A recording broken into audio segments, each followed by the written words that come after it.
दरबार में आप सभी का बहुत बहुत स्वागत है।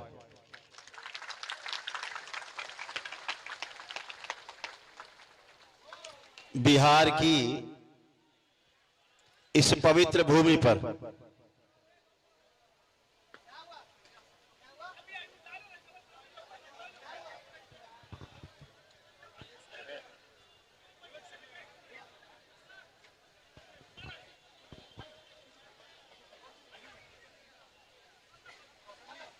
भगवान बुद्ध और भगवान महावीर की इस तपस्थली पर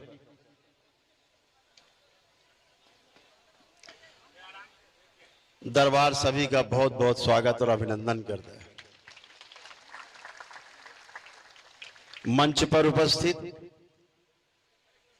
मंच के सामने उपस्थित, आसपास अगल बगल उपस्थित सभी दरबार के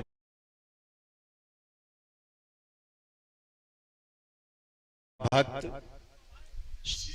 योगी, दरबार की ओर से, माँ बाबा की ओर से बहुत बहुत प्रेम, बहुत आशीर्वाद। आप और आपका परिवार सदैव स्वस्थ और सुखी रहे, प्रसन्न रहे, मस्त रहे, स्वस्थ रहे।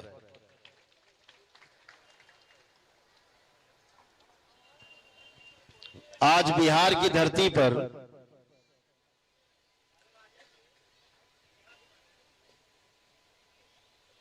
आने का सौभाग्य प्राप्त हुआ।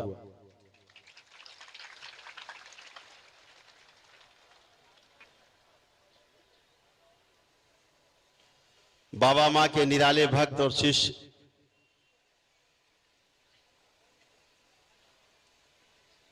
जिन्होंने इस खूबसूरती से आपके लिए सारे इंतजाम किए हैं, पूरी जो शंकर सेना और दरबार के जो भक्त और शिष्यों ने मिल करके ये व्यवस्था की है, उन सभी को बाबा मां की ओर से बहुत बहुत प्रेम, बहुत आशीर्वाद।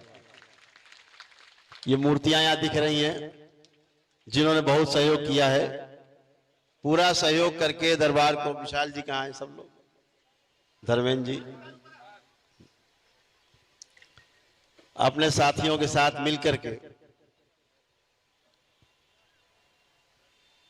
जो व्यवस्था बनाई है, हम चाहते हैं कि अगली बार जब दरबार का पदार्पण हो तो बच्चा बच्चा मिलकर के इस दरबार को सजाए।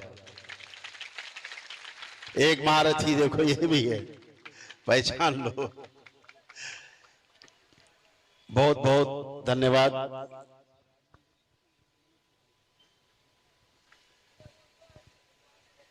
तो धर्मेंद्र जी और मनोज जी, मनोज चौधरी जी और विशाल, सभी लोग, इनके सभी साथी सहयोगी, बहुत लोग यहाँ उपस्थित है। सभी को बहुत बहुत साधुवाद, बहुत धन्यवाद कि दरबार को आपने सजाया और यहाँ पटना में, बिहार की राजधानी में, भगवान बुद्ध और महावीर की तपस्थली में ये दरबार आपने सजाया है। बहुत बहुत प्रेम, बहुत आशीर्वाद दरबार की ओर से आप सबको विशेष रूप से।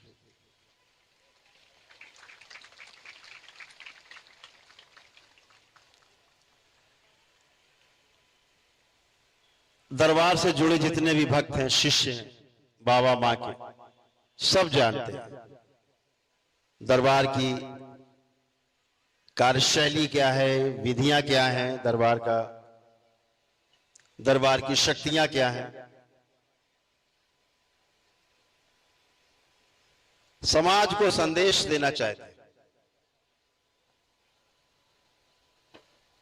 कि प्रत्येक मनुष्य, प्रत्येक मानव का अर्थ बच्चा भी, जवान भी, बुजुर्ग भी, महिलाएं भी, बच्चियां भी, सब मिलाकर के सबको मानव कहा गया।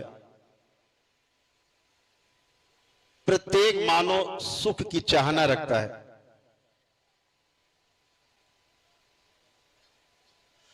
और हम सुखी कैसे रहें, इसके लिए व्यवस्था भी करता है। आश्चर्य, इसके बाद भी सुखी नहीं रह पाता। भगवान बुद्ध ने कहा, जो 4 बातें की उनमें सर्वश्रेष्ठ एक बात, जो पहली बात उन्होंने की,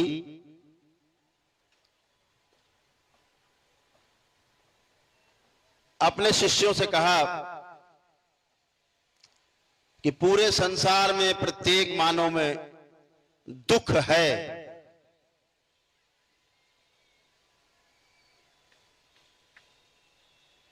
उन्होंने अपने हिसाब से बात की है। मेरा उनके प्रस्ताव से कोई विरोध नहीं, लेकिन दरबार का जो प्रस्ताव है वह यह है कि प्रत्येक मानव में सुख की चाहना है, हर व्यक्ति सुखी रहना चाहता है।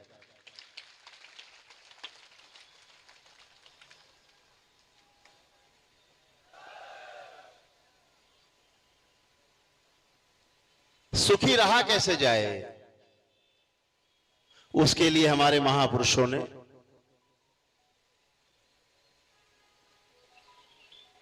तमाम विधियां, तमाम जप तप अनुष्ठान ध्यान साधना तमाम मार्ग बताए।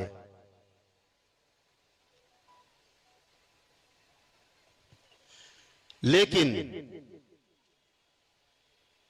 हमारे महापुरुषों के द्वारा हजारों हजारों वर्षों के साधना के पश्चात अपने अनुभव के आधार पर मानव जाति के लिए जो लिपियां लिखी, जो ग्रंथ लिखे, पुराण शास्त्र गीता, श्रीमद् भागवत गीता, श्री रामचरितमानस, सारे उपनिषद पुराण सब लिखे गए। लेकिन हम उनकी मंशा को समझने में चूक कर जाते हैं। शब्दों से भाव को, लिखा हुआ शब्द उससे भाव पकड़ में नहीं आता,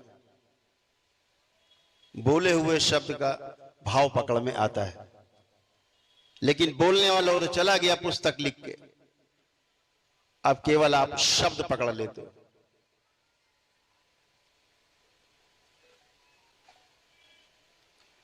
जब आप शब्द पकड़ लेते हैं, यहीं से समस्या शुरू होती है, फिर शब्दों की लड़ाई शुरू होती है। आपने शब्दों का कुछ बना रखा है मान, किसी दूसरे ने कोई और शब्द का, उसी शब्द का कोई और अर्थ लगा रखा है। इसीलिए श्रीमद् भागवत गीता की लगभग 5,500 से ज्यादा महापुरुषों ने भिन्न भिन्न प्रकार की टीकाएं लिखी हैं। यानी श्लोक एक और उसके उत्तर 5,500। मनुष्य भ्रमित नहीं होगा तो होगा क्या?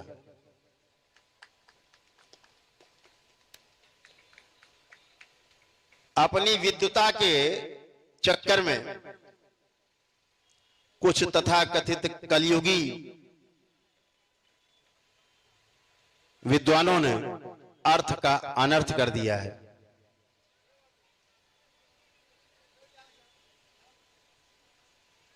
पूरी मानव जाति आज अंधकार में है, रोगों से जकड़ी हुई है, भय से भरी हुई है, आशंकाओं से भरी हुई है, शोक में डूबी हुई है, ऋण से मुक्ति नहीं हो पा रही है, ना गुरु के ऋण से, ना माता पिता के ऋण से।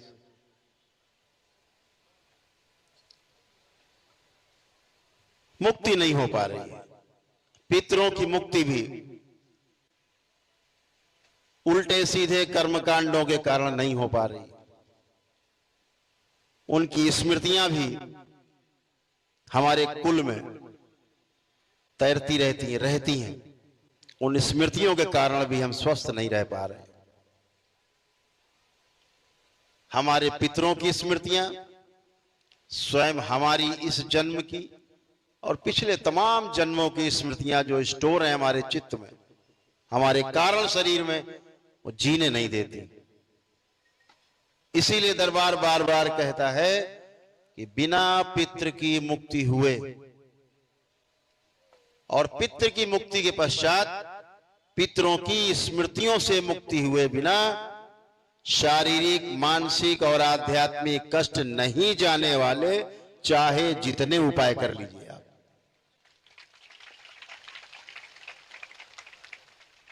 आप सब दरबार के शिष्य, बाबा के लाडले भक्त जितने बैठे हैं, माताएं बहनें बैठी, जब तक दरबार से नहीं जुड़े थे तब तक अपने कष्टों को पता है कैसे कैसे कष्ट, चारों तरफ अंधकार था, आज प्रकाशित होकर के बैठे। और ये प्रकाश केवल इसलिए नहीं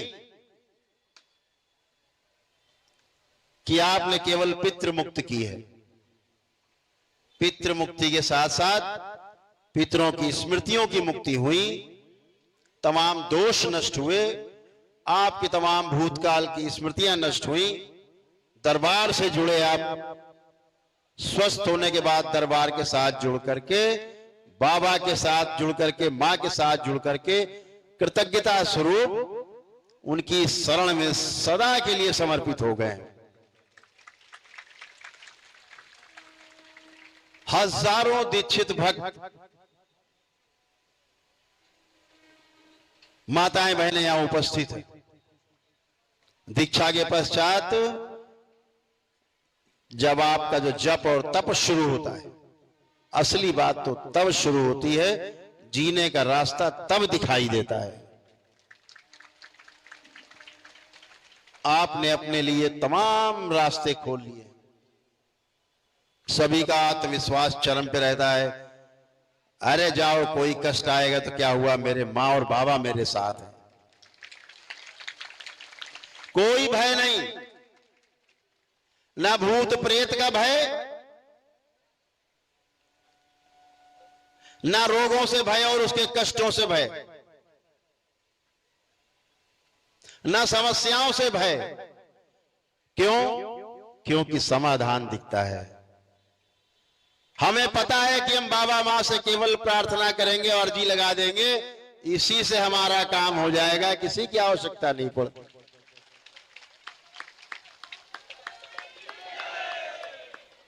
यह वैदिक प्रक्रिया का प्रभाव है, यह हमारी हिंदू संस्कृति,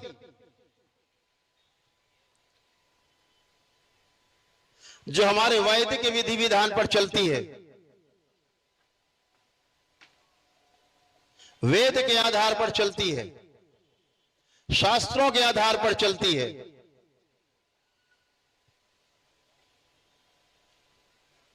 उसके आधार पर हम जीने वाले सनातनी हैं। और हम बुद्ध की धरती पर बैठे हैं तो केवल बुद्ध मत मान लेना, हम बुद्धू नहीं, हम बुद्धू बिल्कुल मत समझ लेना। बुद्धि लबालब भरी हुई है, अब खूब काम कर रही सबकी बुद्धि।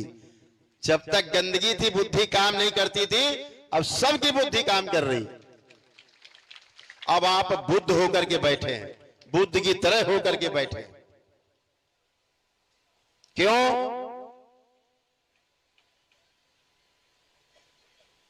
तमाम लोग जो दावा करते हैं, तमाम अनुयायी लोग,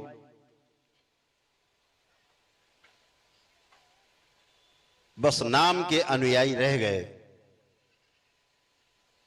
लेकिन दरबार के एक एक बच्चे में ले, महिलाओं में, पुरुषों में, जो दरबार से जुड़े हैं, जब ध्यान साधना करते हैं तो एक भी कामुक विचार, एक भी नकारात्मक विचार नहीं आता।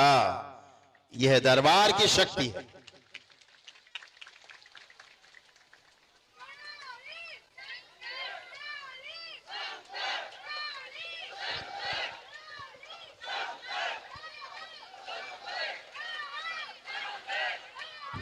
यह दरबार की शक्ति है कि आपकी ध्यान साधना में किसी की हैसियत नहीं, इस पूरी सृष्टि में जो ध्यान और साधना के समय आपको छेड़ दे, ना इस सूक्ष्म जगत में हैसियत नहीं। आप नित्य वर्तमान में रहते हैं, न भूतो न भविष्यति।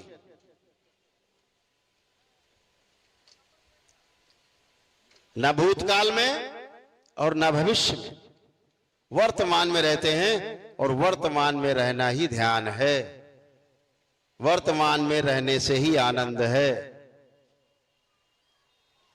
और इसीलिए आपका जो आनंद है वो सबसे ऊपर है, सर्वोपरि है।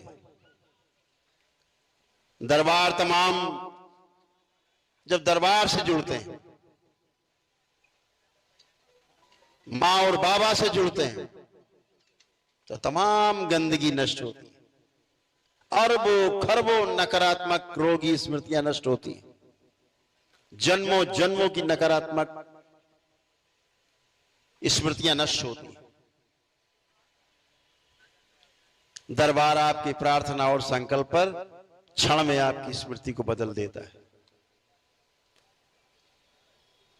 आप यहां बैठे, किसी के भी अंदर एक भी नकारात्मक विचार, कामुक विचार नहीं आ रहा है, किसी के भी अंदर नहीं आ रहा है। चाहे मंच पर बैठे हो, दरबार से ना जुड़े हो, वो भी चेक कर लें आंख बंद करके, और जो दरबार से जुड़े उनमें तो आ ही नहीं सकता। एक गंदा विचार, एक नकारात्मक विचार अंदर नहीं उठ रहा है, अपने दुश्मन के लिए भी नहीं उठ रहा है। ये दरबार की शक्ति है, सब चेक करके देख सकते। जब आप दरबार से दीक्षित होके बाबा और मां से ध्यान साधना में जाते हैं,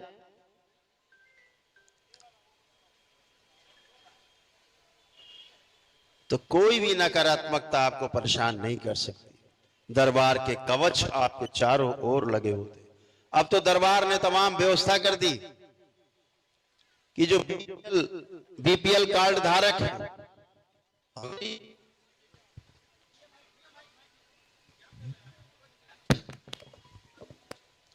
जो बीपीएल कार्ड धारक हैं, गरीबी रेखा से नीचे जीने वाले लोग हैं, जिनकी क्षमता नहीं है कि वैदिक प्रक्रिया कर सकें, दरबार ने उनके लिए निःशुल्क वैदिक प्रक्रिया खोल दी है। दरबार में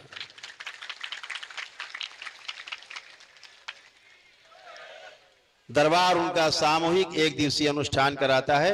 यदि उनमें कोई असाध्य रोग है तो परिवार का एक सदस्य संकल्प लेके उसके लिए दरबार में आकर के वैदिक प्रक्रिया में हिस्सा ले सकता है।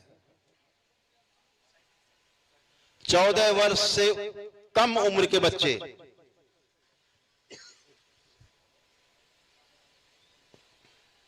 यदि किसी असाध्य रोग से पीड़ित हैं, दरबार उनकी भी निःशुल्क वैदिक चिकित्सा करता है।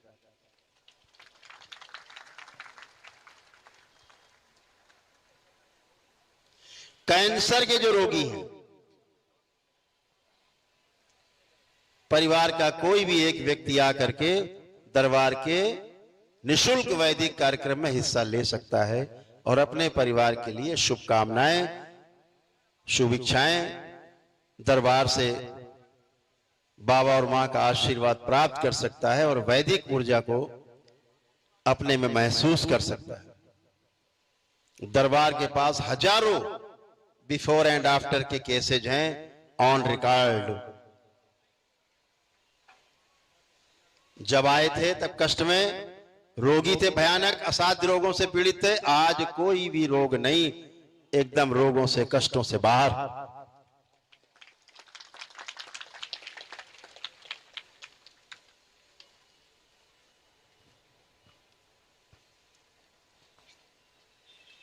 मात्र संकल्प करने से नशा छूट जाता है। मैं तो सरकार को भी प्रस्ताव देना चाहता हूं। बिहार की सरकार नशा मुक्ति के लिए नशाबंदी कर रखी है, लेकिन नशाबंदी उसका हल नहीं है। नशा मुक्ति का कहीं न कहीं से जुगाड़ लगा ही लेते हैं, ना अंग्रेजी सही, देसी सही, जुगाड़ लगा लेते हैं। कुछ ऐसे अंग्रेजी सिरप है, वही पी के जुगाड़ लगा लेते, पूरा बोतलें पी जाते हैं।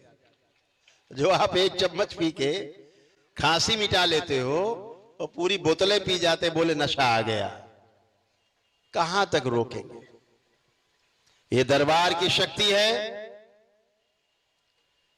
कि दरबार से जुड़ते ही जैसे आप केवल बोलते हैं कि बाबा मेरा नशा छुड़ा दिया जाए, हम नशा नहीं करना चाहते, आंख बंद करके जैसे 3 बार ओम नमः शिवाय बोलते हो, खोलते हो, नशा भी गायब और जो नशा कराने वाली स्मृतियां वो भी गायब। और आपको लगता था हम बेवकूफ थे क्या जो नशा करते थे? तमाम यहां परिवार के लोग बैठे जिनके परिवार के सदस्यों ने नशा छोड़ दिया, छूट गया।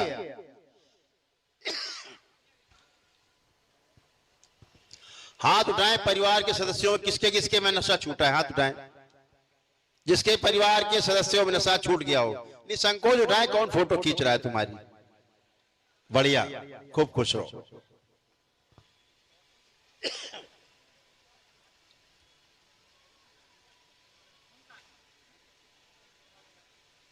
बच्चों के अनावश्यक मोबाइल देखना छूट जाता है, संकल्प मात्र से।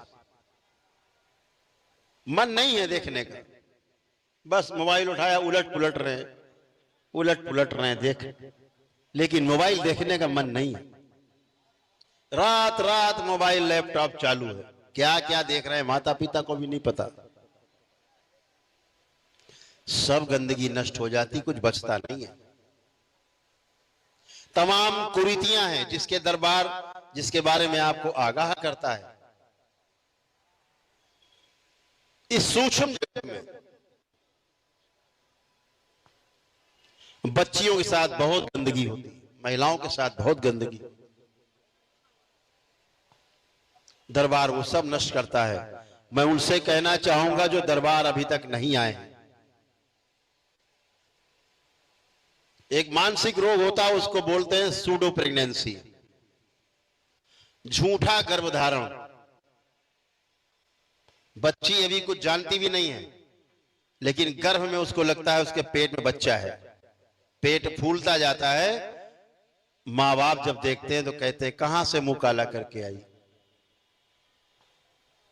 बच्ची को तो कुछ पता भी नहीं है। हजारों बच्चियां कत्ल कर दी जाती हैं इस नकली गर्भ के कारण। पेट फूलता ही जाता है। कई केसेज में देखा हमने, दरबार में रिपोर्ट्स हैं कि मशीन बता देती है पेट में बच्चा नहीं है, लेकिन जब सोनोग्राफी कराने जाते हैं, अल्ट्रासाउंड कराने, तो मशीन बता देती है 5.5 महीने का है बच्चा।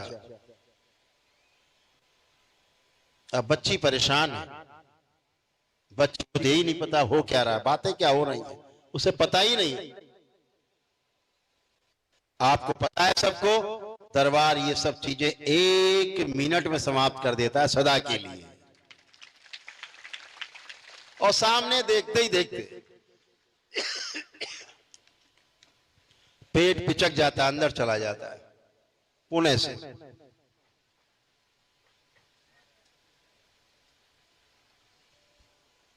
पति पत्नी विवाह हो जाता है, बच्चे नहीं हो रहे, लेकिन महिलाओं को लगता है कि मेरे पेट में बच्चा है, लगता आ गया है, चल रहा है, घूम रहा है। कुछ नहीं होता, नकली।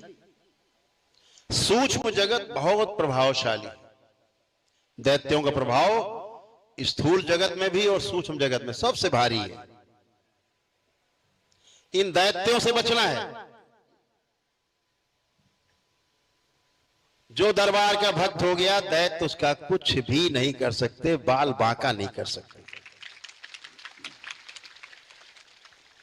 ये नकली भूत प्रेत की बीमारी पूरे देश को तबाह कर रखा है, जिसने दरबार आने से पहले आप सब भी इन्हीं सब से, तमाम चीजों से, यहां बैठे 90% लोग इस झूठी बीमारी से ग्रस्त थे। परिवार का कोई ना कोई सदस्य परेशान। मैंने तो ऐसे ऐसे परिवार देखे कि पूरे पूरे परिवार समस्या से परेशान रहते थे। सबको पेशी आना, हाजिरी आना, कहां जा रहे हैं, मजार में जा रहे हैं, चादर लेके, हरी चादर लेके भागे जा रहे हैं। झूठे बैठे तमाम मंदिर खोल के, नकली बिना प्राण प्रतिष्ठा किए हुए मंदिर, मूर्तियां, नारियल लिए भागे चले जा रहे हैं। फलाना दरबार, फलाना सरकार, कहां जा रहे? पेशी, हाजिरी देने जा रहे हैं। जिंदगी भर हाजिरी देते रहते, जिंदगी भर पेशियां आती रहती। दरबार में एक दिवसीय अनुष्ठान करते ही एक दिन में ही आपकी हाजिरी और पेशी और भूत प्रेत आपके कहां चले जाते हैं।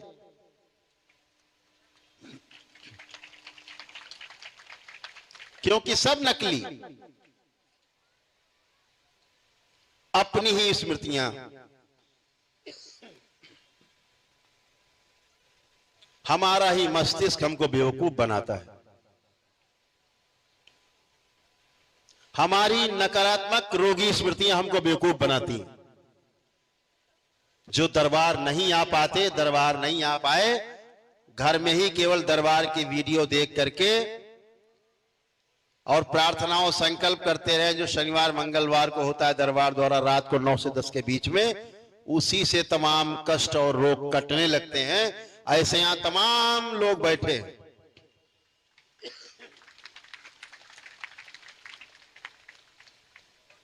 जो दरबार जब नहीं आए तो केवल दरबार की वीडियो देख देख करके स्वस्थ होने लगे। ऐसे तमाम हजारों लोग यहां बैठे हुए हैं। ऐसे लोग देखिए कितने हाथ उठ रहे हैं, घर में ही बैठे बैठे स्वस्थ होने लग गए बगैर दरबार आए। फिर दरबार आकर के फिर वैदिक प्रक्रिया की। हमारा वैदिक और सनातन जो व्यवस्था है, विश्व की सबसे मजबूत व्यवस्था है सूक्ष्म जगत में। आज हमारे देश में औरंगजेब की स्मृतियां तैर रही हैं। आजकल YouTube खोलो तो पहले औरंगजेब आ जाता है, और कुछ औरंगजेब के मानने वाले, उनकी तमाम संतानें भी पैदा हो गई देश के अंदर।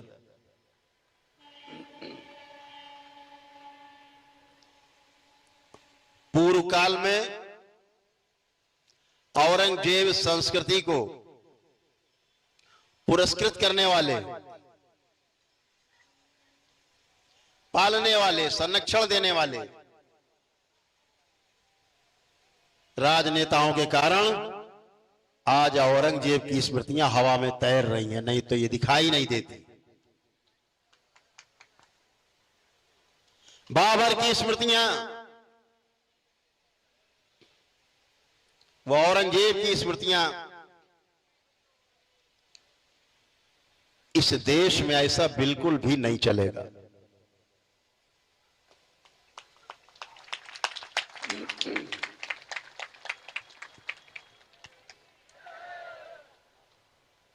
हम तो कहना चाहते हैं दरबार की ओर से कि औरंगजेब को मानने वाले लोग, बाबर को मानने वाले लोग, उनको अपनी पूर्वज बताने वाले, उनकी औलाद अपने को बताने वाले लोगों को इस देश को छोड़ देना चाहिए, कहीं और चले जाना चाहिए।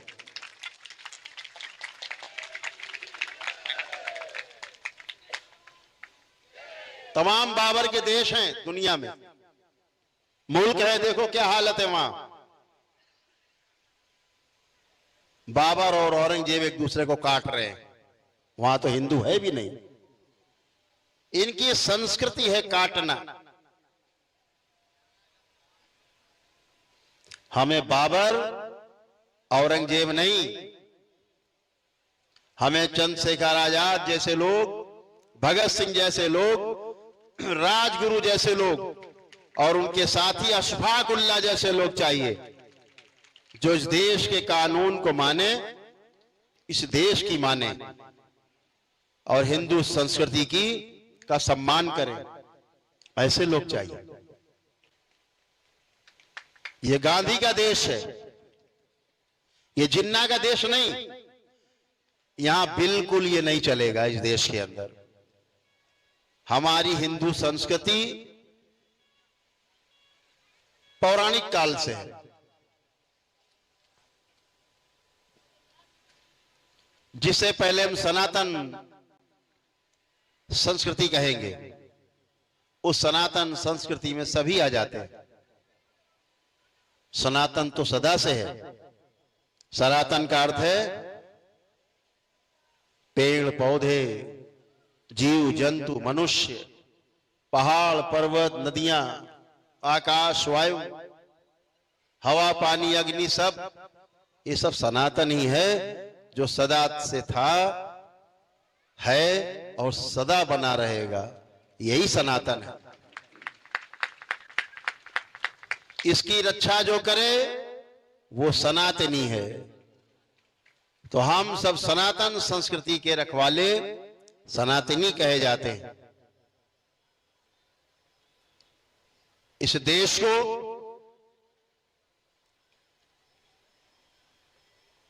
समय ने बहुत मजबूत शासक दिए हैं। बहुत मजबूती से सनातन संस्कृति की विचारधारा पूरे देश में अपनी जड़ें जमा रही है, फिर से पुनर्जीवित हो रही है। भूल मत जाना, छलावे में मत आना, यही समय जागने का है और पूरी जागृति बनाए रखना, ध्यान रखना।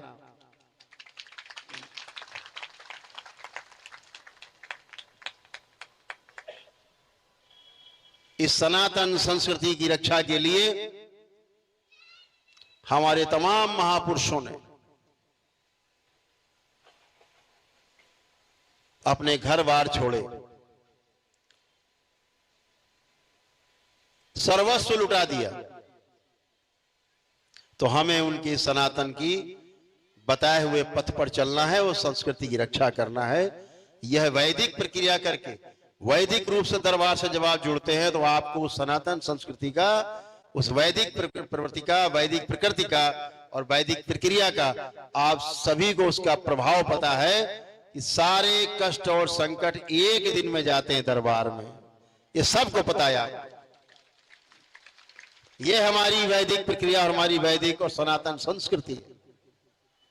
इसी संस्कृति को पूरे देश में फैलाना है, पूरे विश्व में फैला देना है और पूरे देश को ही नहीं, पूरे विश्व को सनातनी बना देना है।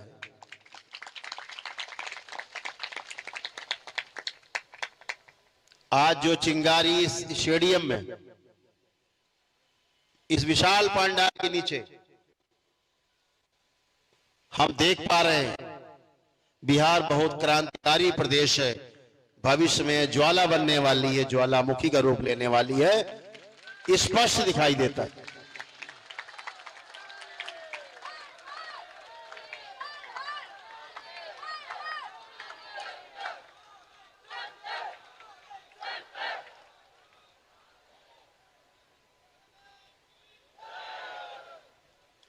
इस देश में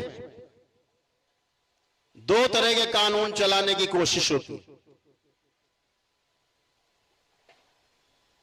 इस देश में कानून सिर्फ एक चलेगा और कानून का राज सबके ऊपर एक समान तरीके से रहेगा। ये दरबार जानता और यही होगा भविष्य में।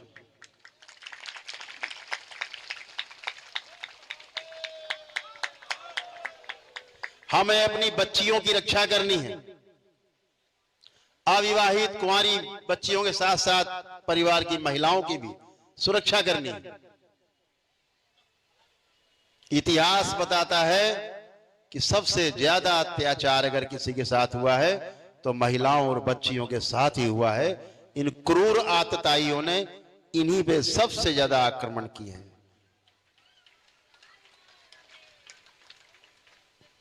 भाई के रूप में, पिता के रूप में, मित्र के रूप में, पति के रूप में।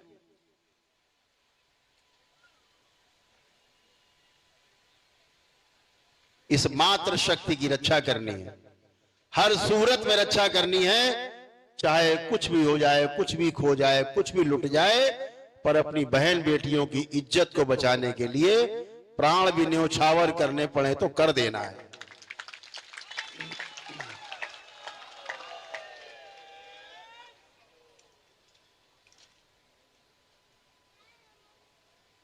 दरबार तो अपने भक्तों के बीच में, शिष्यों के बीच में सरकार से मांग करता है कि इस देश को सनातन राष्ट्र घोषित कर देना चाहिए।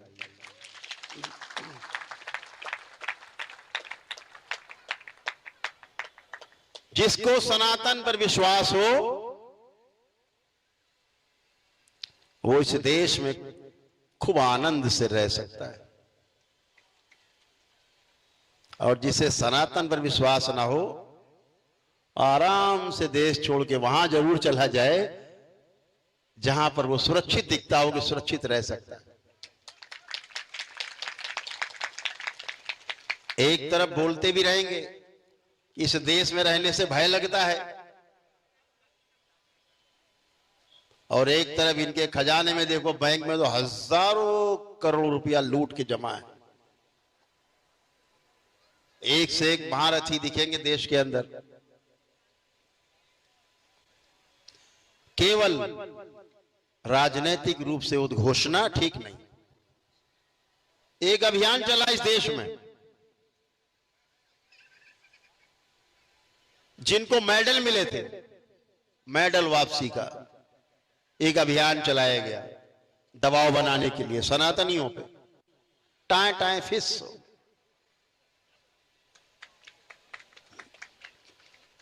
आज हम देख पाते हैं कि पूरे देश के अंदर सनातन की ज्वाला धधक रही है। वीर शिवाजी का हिंद स्वराज का जो सपना है वास्तविकता का, वो दिखता है कि शायद अब पूरा होने वाला है भविष्य। इस देश में हिंदू संस्कृति को नष्ट भ्रष्ट करके हमारे परिवार को छिन्न भिन्न करने का खेल अब नहीं चलेगा। सबको कमर कस लेनी है अपनी।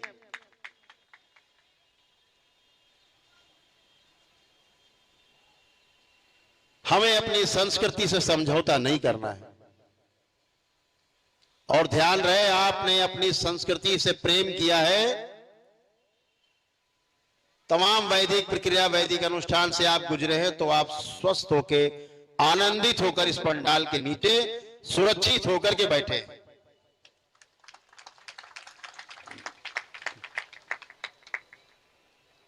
तो अपनी वैदिक सनातन संस्कृति को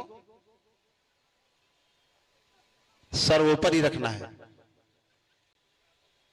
संस्कार नहीं छूटने। ध्यान रहे, आपके संस्कार ही आपके बच्चों में जाते हैं। स्कूली शिक्षा से संस्कार नहीं बनते। स्कूली शिक्षा से केवल नौकरी मिलती है या दूसरे को शोषण करने का अधिकार मिल जाता है। आचरण में इतना ही आता है कि नौकरी करना, डिग्री। असली शिक्षा हमें अपने माता पिता से, अपने दादा दादी से मिलती है, अपने समाज से मिलती है। जो मूल्य शिक्षा है, उससे हमें जीने का अधिकार प्राप्त होता है, जीने की विधि प्रथा होती है।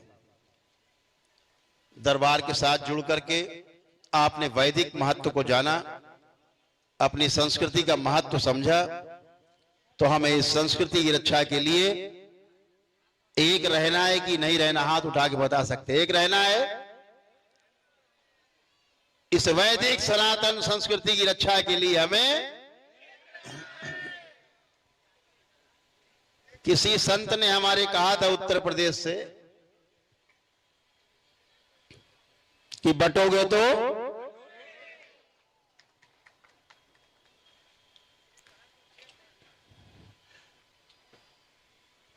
किसी को बटना है, नहीं बटना, क्योंकि कोई कटना नहीं चाहता। तो यही सूत्र है, एकता में सबसे बड़ा सूत्र है। अभी बांग्लादेश में जो तख्ता पलट हुआ, सनातनियों को मारने की कोशिश हुई, जिस दिन पूरा हुजूम निकल पड़ा सनातनियों का बांग्लादेश की सड़कों पे, जितने आतताई थे, आतंकवादी थे, अपने अपने घरों में घुस गए सैलाब देख करके। ये सैलाब आप ही वो सैलाब हो, ध्यान रहे, आप ही वो ताकत हो।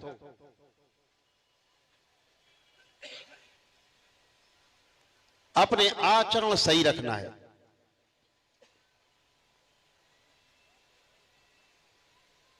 हमें स्वस्थ रहना है, अपनी आगे आने वाली संतानों को भी स्वस्थ रखना है। इसके लिए स्वयं को शारीरिक, मानसिक और आध्यात्मिक रूप से स्वस्थ रहना आवश्यक। दरबार के तमाम नियम हैं, छोटे छोटे। लोग पदयात्रा करके भी पुण्य प्राप्त कर लेते हैं। अब तो दरबार उन्हें पुण्य प्रदान करता है। एक दिवसीय अनुष्ठान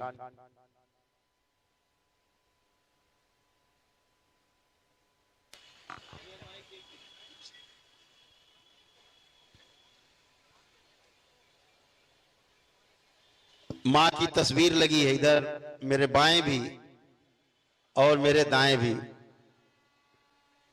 मां की तस्वीर लगी।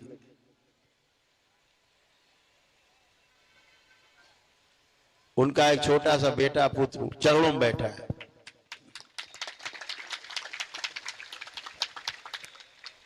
दरबार ने अद्भुत शक्ति खोली। जो भी दरबार का भक्त, शिष्य, जिसके पास पुण्य है, दरबार के वैदिक प्रक्रिया की है, कुछ दरबार के नियम पालन किए, मां के दर्शन करने मात्र से आंख बंद करके अपनी पीड़ा बोल दे और 3 बार ओम नमः शिवाय बोल करके आंख खोल दे, पीड़ा तत्काल गायब हो जाती है, बचती नहीं है। दरबार ने शक्ति खोली। आप अपने घर में ही अगल बगल पड़ोस के 2-4 लोग, 2-4 परिवार, शिष्य हैं, भक्त हैं, नहीं भी ये दरबार के, उन्हें जोड़ा, बैठ करके दरबार के नियमानुसार बाबा मां की तस्वीर लगा के, मां की तस्वीर लगा के बीच में थोड़ा सा हलवे और चने का भोग बनाया प्रसाद के रूप में। भजन किए घंटे 2 घंटे, प्रसाद ग्रहण किया और कष्ट गायब। दरबार ने वो शक्ति खोली। खूब करिए, कोई नहीं है, अपना परिवार ही, अपना परिवार ही ढोलक और मंजीरा लेके बैठ जाए, घंटा आधा घंटा भजन करे, प्रार्थना करे, कष्ट अपने आप ही गायब हो जाते।